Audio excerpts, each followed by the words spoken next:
Then Powell, with a trembling voice, was desperately pleading into the cell phone. "Dad, take us to the hospital. Mom's. I was crouched down due to my water breaking, unable to move from the spot. At such times, the only person a child thinks of is their father. But the reply that came back from Jordan over the phone was cold. "I'm on a company trip, that's impossible," Jordan said, laughing it off lightly. It's amazing how he can lie so blatantly about a company trip. "Help us, please help." Finally, Powell burst into tears. I felt like my head was going to explode with intense anger. Jordan was speaking so calmly, even though my water had broken, and the nerve to ignore Powell's desperate pleas. I could not forgive him. A week later, having safely given birth, I was getting ready to go out. Then the cell phone rang. It was from Jordan. My hands were tied, so Powell answered the phone for me. "Where's Mom?" Powell said clearly. "About to bury her now." "What?" Jordan flustered. "What do you mean? Hey, Powell." Ignoring Jordan's cries, Powell hung up the call. "Let's go, Mom." "Yes, let's." We had a task ahead of us. I, Brianna, took Powell to a certain place. What we were about to do was our modest revenge. My name is Brianna, a 33-year-old housewife, living with my husband Jordan and our 5-year-old son Powell. But each day, after sending Powell to kindergarten and Jordan to his company, my days were filled with endless chores. And once that was done, it was my awaited personal time. I broadcast videos as a hobby. The content is simple recipes and parenting tips, like a housewife's small talk. It started as a pastime, but since Jordan had been on a business trip until recently, I began looking for something to occupy my free time. However, lately, my subscriber count had unexpectedly increased. Parenting and housekeeping life hacks seemed to resonate with my viewers, who were parenting moms too. So even after Jordan returned from his business trip, I continued to broadcast whenever I found the time. Broadcasting videos had become a small joy in my daily life. Then one day, I found out I was pregnant. We had been thinking about having a second child, so this was welcome news. Jordan and Powell were happy too. There were so many things to think about, like what to name the baby, preparing baby clothes. In hindsight, I was probably too excited about being pregnant again after so long. That's why I didn't notice until it was too late. The nightmare eating away at our family had already begun. It was a typical weekend morning. After finishing breakfast, Jordan was fiddling with his cell phone. Powell ran up to him. "Hey, let's play Treasure Hunt, Dad." Treasure Hunt is one of the games Powell has recently gotten into. We bury a treasure in a random spot, and then Jordan and I look for it. That was the game. It was supposed to be a peaceful weekend as usual. But Jordan, hastily hiding his cell phone and with a raised voice, got angry. "Shut up. Dad's busy. Go away." Shocked by his tone, I couldn't help but speak up. "Hey, that's no way to talk." "I'm dealing with work messages now. Your loud voices are distracting, don't you think?" "Work messages on a weekend morning? You're just messing around with your phone." Jordan lashed out even more aggressively at my words. "It's work communication. I'm swamped with work. You get that, right? Or maybe you don't. 'Cause you're just a carefree housewife, huh?" "What's that supposed to mean?" Jordan snorted and left the room. Perhaps sensing the uneasy atmosphere, Powell started crying. I immediately went to comfort Powell. "I'm sorry, Powell. Dad was probably just in a bad mood." But Jordan wasn't like this before. He used to take care of Powell before he went on his business trips. Lately, Jordan's attitude had been clearly off. He sneaked around with his cell phone more frequently. Even when spoken to, he seemed distant, and he complained about me a lot. He belittled me. "You're just a carefree housewife. Our responsibilities are different. I'm a company employee," he would say. Was it work stress? But Jordan's attitude only escalated. One day, as soon as he came home, Jordan entered the living room with a sour face. Then he glared at Powell's toys scattered in the corner. "Hey, why haven't you cleaned these up?" I had just put away the toys in the box, but it seems I forgot to put one in. "Oh, sorry." As I hurried to clean up, Jordan muttered, "Jeez, for a housewife, you can't even discipline the kid. Coming home to a messy house when I'm tired from work. Try to put yourself in my shoes." He was being sarcastic again. "Don't get mad." Pal, with a voice close to tears, cut in, standing in front of Jordan as if to protect me. But Jordan with a dismissive look, and his face more somber. "Move." He then glared at Powell and left the room. His recent behavior is too much. We need to have a proper talk soon, I vowed in my heart as I hugged Powell, who was crying. The next night, Jordan came home. "Jordan, I need to talk to you." "I'm tired. Make it quick." His attitude was dismissive as ever. I started regardless. "About your attitude lately." As I began to speak, Jordan raised his voice over mine. "I'll be going on a company trip for 2 weeks, starting next week." "What? That's sudden, and for 2 weeks?"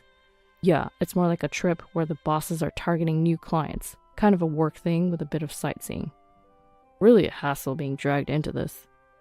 "I see." I don't need dinner tonight. Good night." "Wait, there's still..."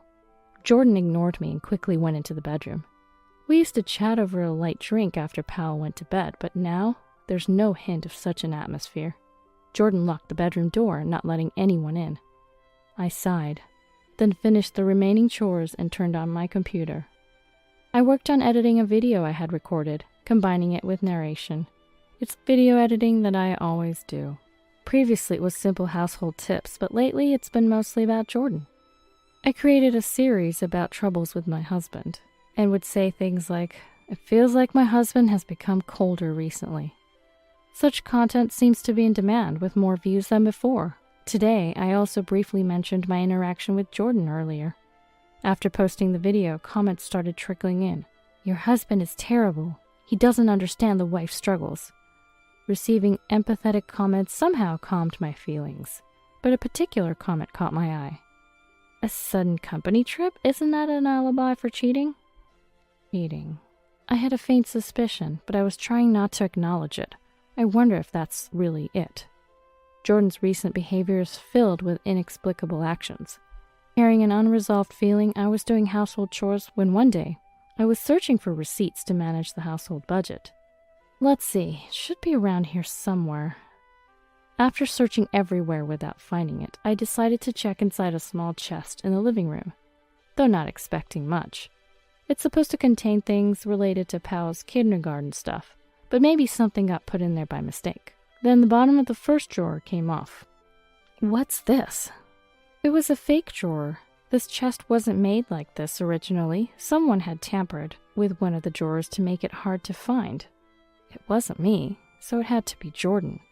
A bad feeling washed over me as I looked inside and saw something familiar. This is... My heart pounded like a fast drum.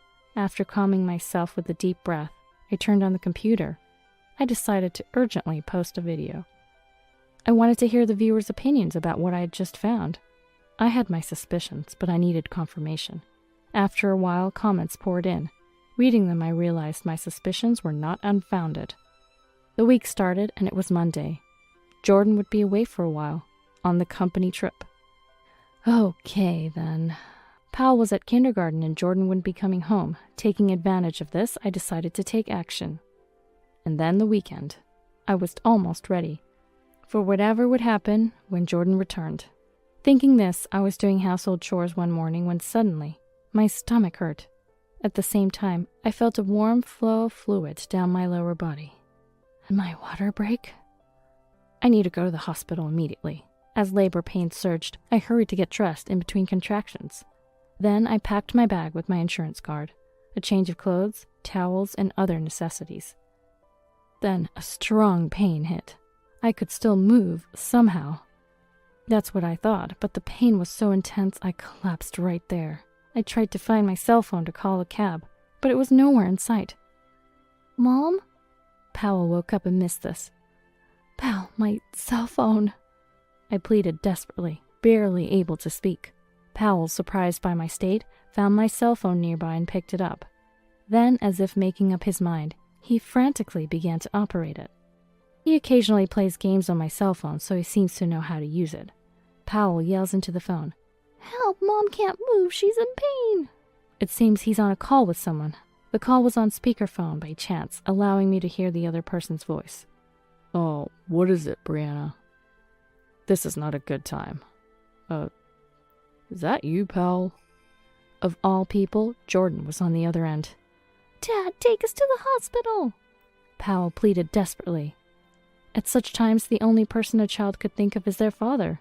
But the reply that came back from Jordan was cold. "I'm on a company trip, so that's impossible." Jordan laughed it off lightly. "Help us, please help." Finally, Powell started crying. Amidst the intense pain, I felt unforgivable. It seemed like he didn't care that I was suffering. To top it off, he easily ignored Powell's desperate pleas. I couldn't stand his nerve. After crying, Powell hung up and called someone else. Grandma! "Oh, Powell, what's wrong?" It seems Powell managed to call my mother with his unsteady fingers. After that, I lost consciousness due to the pain. When I came to, I was in the hospital. I was lying in bed with my parents looking over me, worried. As I regained consciousness, the pain came rushing back. I grimaced involuntarily. "Brianna, are you okay? Powell called us. He was desperate, saying his mom couldn't move." Powell had seemed to be frantic, but had fallen asleep earlier, exhausted. My mom told me they had left him in the hospital's daycare. "Upon hearing Powell's call, we arranged for an ambulance," my dad said. "He's brave, and he's only 5 years old," my mom remarked with emotion. "By the way, we couldn't get in touch with Jordan," my dad sighed. It seems my parents tried calling Jordan as well, but to no avail. They were told he was on a company trip, but of course, that was unlikely. He was probably enjoying himself. I seethed quietly with anger. This won't end here. But I had more pressing matters to attend to first. After my parents left the room, doctors and nurses came in to prepare for childbirth. Hours later, after battling labor pains, I gave birth to a girl. Her name is Lena. Hearing Lena's healthy cries, perhaps I was released from the tension I'd been holding. I fell asleep. I woke up a whole day later. Thanks to the sleep, I felt slightly better. I reluctantly sent Jordan a message about the birth, but no reply came. Driven by desires, he probably had no thoughts of his wife and child. Expected as it was infuriating. But after his enjoyable company trip, he was in for a hellish return. Imagining Jordan's face then, I smirked maliciously. Thanks to my parents' care, I recovered enough to tease Jordan about it. On the day of discharge, Powell, who had been staying with my grandparents, joined us. "Hey, Mom, are you all better?" Powell looked at me worriedly. "Yeah, I'm okay now," I responded with a smile. I had caused him so much anxiety recently. I hugged Powell and stroked his head. "Hey, let's play treasure hunt again sometime," Powell suggested with an innocent face. "Sure, what shall we bury this time?" "Well," he whispered secretly in my ear. Hearing his words, I was at a loss for words, shocked. A week later, my cell phone rang. "Mom, your phone's ringing," Powell called out to me, as I was getting ready to go out. "Leave it, I can't answer right now," I replied. But he answered the call, staring at the screen. A muffled male voice could be heard from afar. The call seemed to be from Jordan. "Hey, Brianna. Oh, is that you, pal? I'm coming home tomorrow. Where's Mom?" "About to bury her now." "Huh?" Jordan's voice sounded foolish. "What do you mean? Hey, Powell." "Come on, let's go, Powell." I spoke to Powell, and with a smile, he replied and hung up the call. We had a task ahead of us. I went out with Powell to do a certain job. By the time we returned home, the day had turned to night. My postpartum body was completely exhausted. Since Powell had fallen asleep tired, I left him along with Lena at my parents' house, who lived nearby. There was still something left for me to do. I decided to wait for Jordan's return. Early the next morning, the entrance door burst open energetically. "Brianna, hey, where are you?" Jordan entered the living room with a panicked face, alternating his gaze between me and a chest in the corner, hesitating about what to do. I smiled. "You're late, Jordan. I finished burying it yesterday." What are you talking about? Paul said something about burying too." "The ring?" At my words, Jordan turned pale. "I know about the ring that was there. Were you planning to propose to your mistress with it? It even had your names engraved on it. So considerate." When I pointed at the chest, Jordan turned even paler. "How you—" I knew everything. It all started with the video streaming. When I talked about Jordan's recent odd behavior in a video, viewers suggested he might be cheating. Then the ring emerged from the false chest drawer. A brand new ring from a famous brand engraved with both names. This had to be proof. After discussing this in a video, viewers advised using a detective. If I was considering divorce, solid evidence would mean compensation. After Jordan left for his company trip, I hired an investigator. Sure enough, Jordan was having an affair. The woman worked at a bar in town where Jordan had been on a business trip. Her name was Flory. She was 23. Perhaps out of loneliness, Jordan started visiting the bar. Eventually, they became romantically involved. This might have been a common story. Usually, such relationships end when the business trip is over, but theirs continued. Even after Jordan returned, they kept in touch secretly. He started to snap at me. Then, under the guise of a company trip, he went back to his old posting to frolic with her.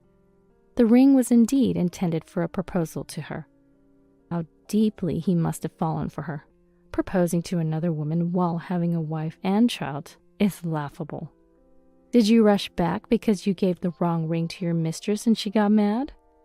Jordan's complexion changed at my words. So you did that to the ring? Yes, I swapped the ring hidden in that chest. Assuming he would give it to his mistress during the trip, I replaced it with my own wedding ring. It was a gift from Jordan in the past, but I no longer needed such a thing.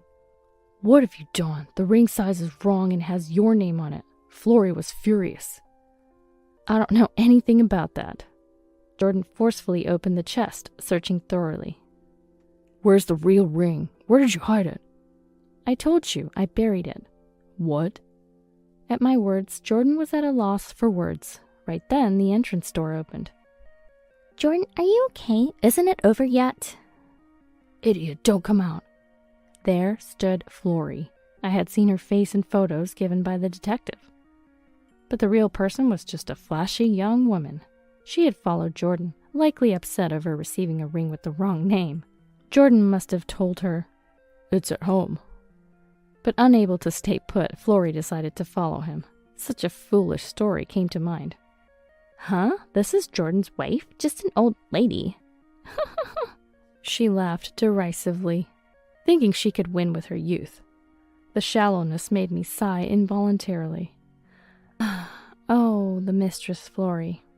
Right, quit vocational school for money to play, ended up working at a cheap bar, but couldn't catch a wealthy man, so you settled for a married company employee going nowhere, feeling triumphant over his wife.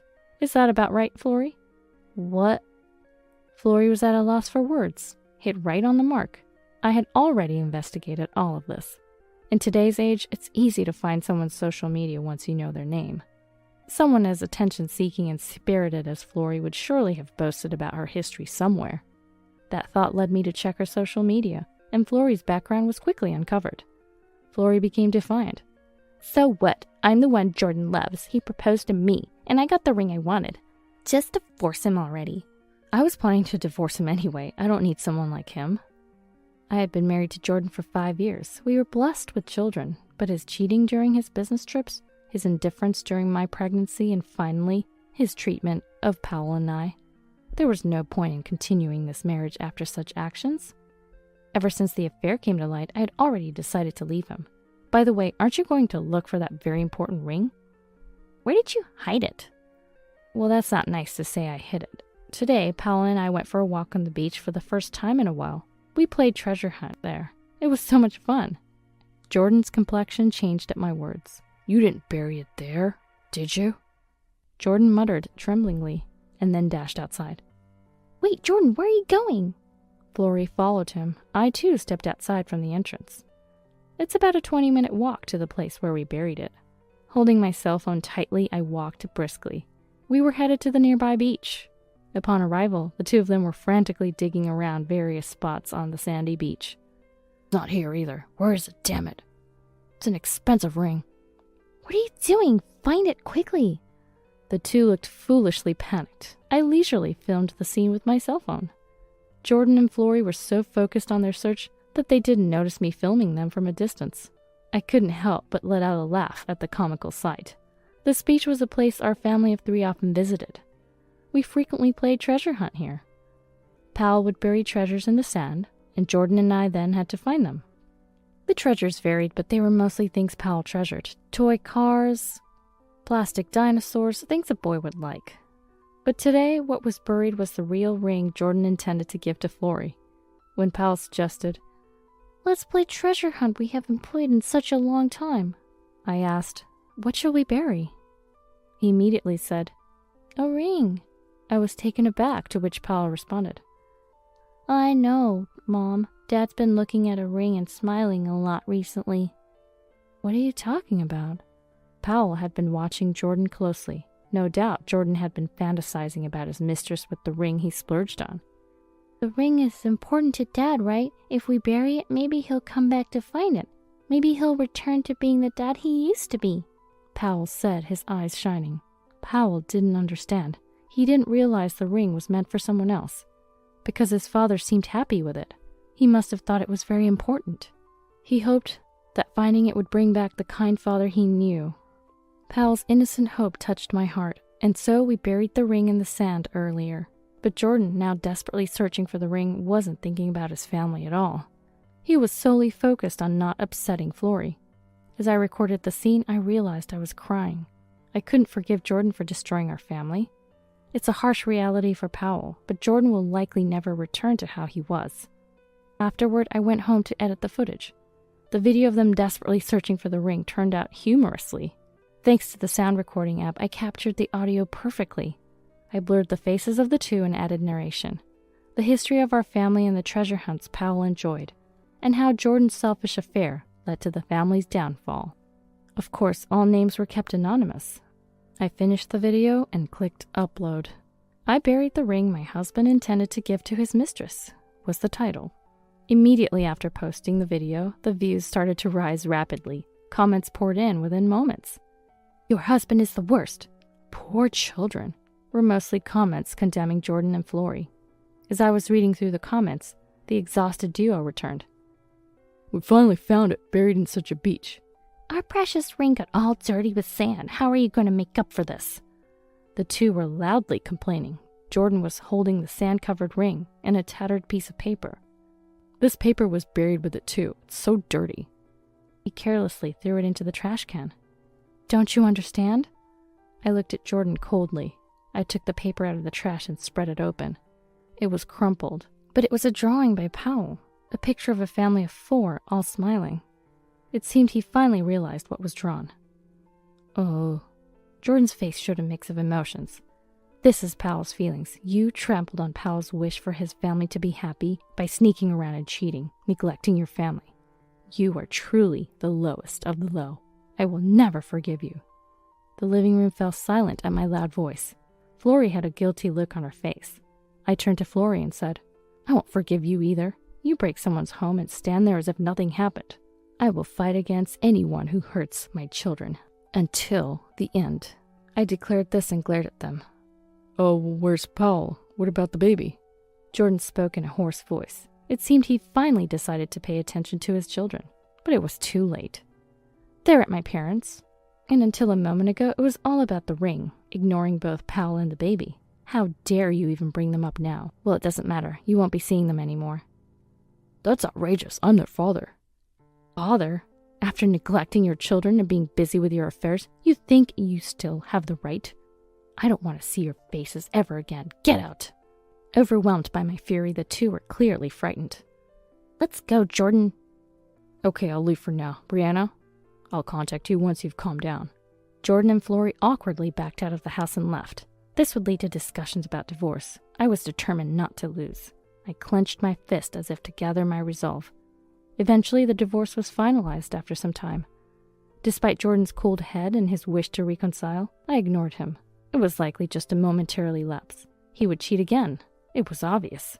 Despite talking about reconciling with me, he started living with Flory. He wanted to maintain relations with both me and Flory, and also appear as a good father to Powell and Lena. There was no way I would allow that.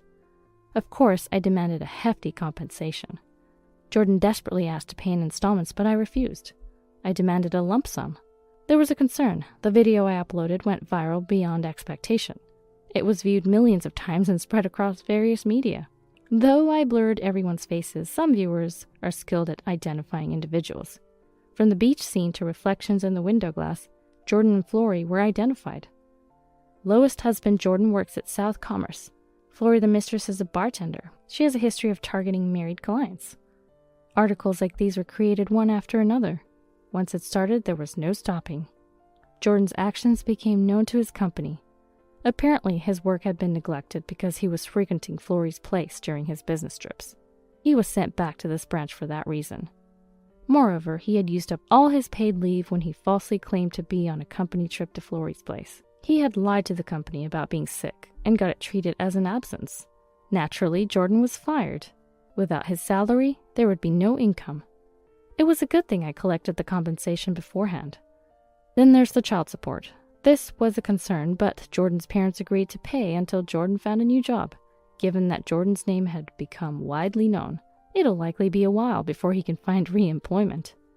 This is his own doing. I also filed for compensation from Flory, but she had quit her job at the bar and wasn't working. In a panic, Flory convinced Jordan to start streaming couple videos together. They filmed their daily life as a couple, but this only added fuel to the fire.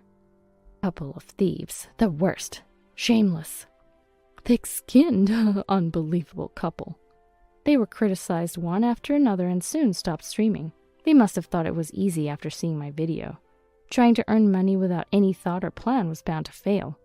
Eventually, Flory's parents paid the compensation, but they told her, "This is the last time we take care of you."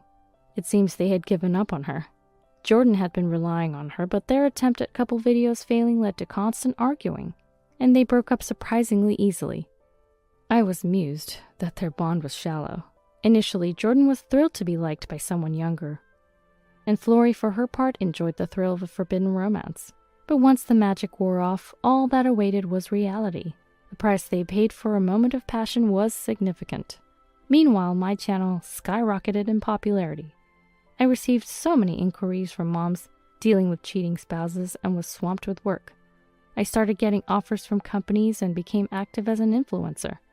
Streaming videos became so enjoyable, and the comments from viewers brightened my days. My income, which was once minimal, surged. With the money, I renovated and expanded my parents' house. Now the 5 of us, including my parents and children, live there. My parents are happy to see their grandchildren up close. Powell has grown into a sturdy older brother, and Lena is growing up healthy, playing happily with Powell each day. However, there was one concern. I hadn't let Jordan see the kids since then. Of course, I hadn't told them about the ugly adult situations, but I wondered if Powell was truly okay with it. To my surprise, Powell was nonchalant about it. "Oh, Dad, it's okay. He didn't help you, Mom, when you were suffering. We don't need someone like that." His clear words surprised me. No matter how young, children observe their parents closely.